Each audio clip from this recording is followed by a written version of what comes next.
Greetings and salutations, I'm Ichimoto Gray and I welcome you to Destiny's Legacy. Today we're going to discuss the trophy list that was released for Destiny 2. As per usual, the first trophy in every trophy list and achievement list and so on is always the Platinum Trophy, the one you obtain because essentially, you got everything. This first one is called Traveler's Chosen, as you can see below, and, get everything.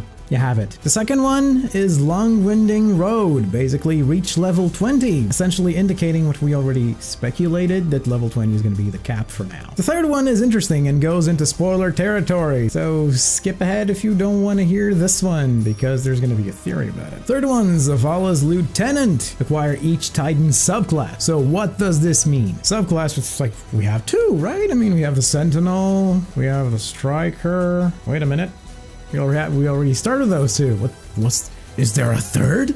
And then we kind of figured out that there is indeed a third from the videos that got released through Gamescom, and even a special look from IGN and other sites. Then people kind of found out, because they were essentially doing it frame by frame, that, there's something that we get. Relics. The first one that was actually found was the Hunter Relic, and someone had the amazing idea of actually checking out the milestones page. The milestones page is where you essentially track your weekly stuff in Destiny 2. And they opened that, and for a glimpse of a few seconds, we saw that there was a percentage growing as you were progressing through acquiring these hunter relics that would eventually unlock something. And that something is indeed the other subclass for the hunters. And then later on, it was found out that the other missing subclasses from Taken King for Titan and Warlock are also there because of glimpses of other screenshots. And seconds of footage here and there. So that was interesting. So basically, when we get the third one for the Titans, we unlock this one. Moving on to the fourth trophy, Cade's Pathfinder.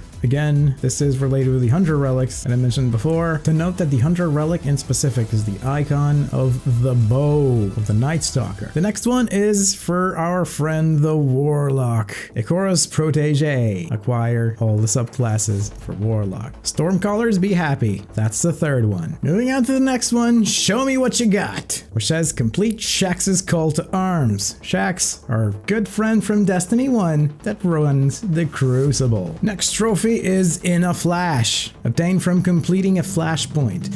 From what we've seen from information so far given by Bungie, flashpoints are kind of like something you find in the open world. Its activities are not really strikes, it's not really patrols or some event, it's just a place you find. It's a flashpoint, like a mini strike of sorts, with mechanics that are almost raid-like, they said, so that should be interesting. Next trophy is The People's Hero. Complete a heroic public event. This is interesting because public events now can be heroic. Usually you have to do a certain activity to unlock the heroic version of the public event. When they start, you locate something, really will depend from public event to public event, and you trigger the heroic version in the case of a tank, as we've seen in, let's call them, leaks. Second tank appears when you start the heroic version of that public event. Next up, Heart of Darkness. Complete a Nightfall strike. So Nightfalls are back. We kind of knew this because they said so, but it's nice to see them back. The Life Exotic. Now, what could this one be about? Oh, I don't know. Exotic things. So basically, obtain 15 weapons or exotic armor. So as long as it's 15 of either, as long as it's exotic, it's gonna count for this. It should be easier than it seems because from what Bungie said, you actually get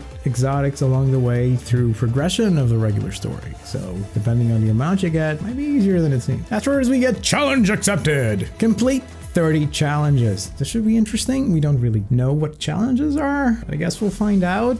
Could be new bounties, could just be something you find in the open world while exploring and patrol. We don't know.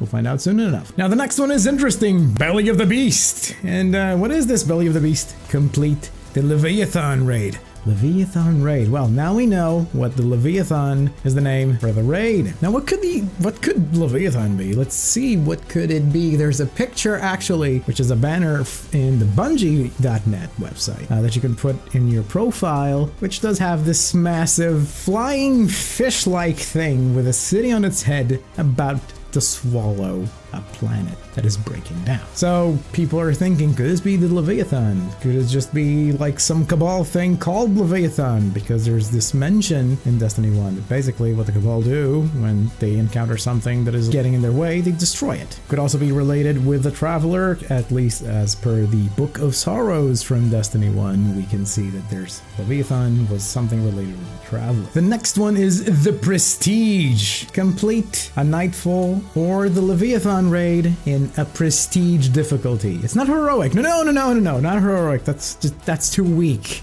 Let's go with Prestige. So we have a new difficulty for that. And the last one that we know about is a very curious one because it has certain specific implications. It says, "Lest ye be judged." It has an interesting thing. It's probably related with the 9. And why do I say this? If you look at the icon that I'm showing below, it shows the symbol of the 9, a little corner of the icon. So it's definitely related with the 9 in some way. We just don't know how, but it is. And then it says, encounter an emissary from beyond. So people would probably speculate, it's Xur? Is it Xur? Could it be Xur? Maybe it is Xur. I mean, he's from the 9. But then we kind of look at the same trophy, but in other languages. You know, languages where things are actually like gendered. And then we look, for example, to Spanish or Italian or Portuguese, and we see emissary in the female form, which is emissaria. So, wait a minute, it can't be Xur. Xur is a guy. A very strange, tentacle-faced guy, but a guy, so who could it be?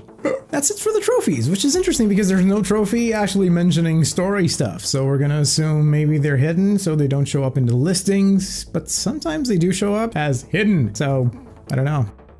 So that's it for this first video. I hope you enjoy. Like and subscribe to boost our light. Eyes up, Guardians!